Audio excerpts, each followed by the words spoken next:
Време е Македонија да ја добие првата жена председателка, истакна опозицијскиот председателски кандидат Гордана Силјановска-Давкова, одговорницата на Македонската опера и балет на годишниот собир на Унијата на жени на ВМРО ДПМН. Побара нивна поддршка и вети дека ќе се бори за правата на жените. Се осврни на прашањето за идентитетот, потенцирајќи дека власта не треба да го менува името, бидејќи историјата, правот и науката зборуваат доволно за уставот. Но се случија нешта кои наместо уметност на можното, покажа дека политиката може да биде на некаков начин земена, украдена, окупирана од многу мал број на луѓе кои мислат дека знаат се, дека политиката е нивна, дека политичкото е нивно обележје. А кога нема критика, не може да има добра политика.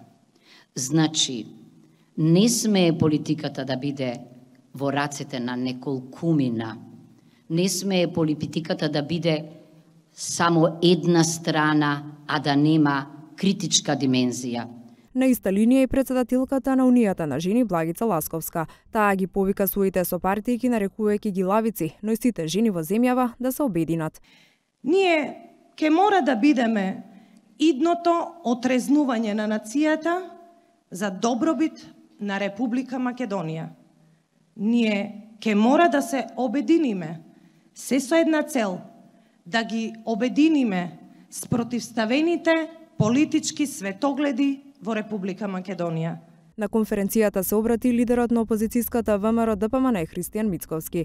Тој ја критикуваше власта, а не го поштеди ниту нивниот председателски кандидат Стево Пендаровски. Се кршат процедурите во собранието.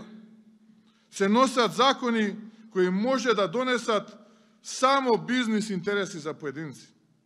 А ненадлежното СЕО ќе отвори онолку нови случаи колку ќе сметаат дека се доволни за да може да се пазари со цел да си го продолжи мандатот. Зошто за нив привилегиите се далеку поважни од правото и правдината која треба да се постигне. За пусти пари се работело и за ништо друго. Денес, жените членови на ВМРО ДПМН одбележа 18 години партиски активизам.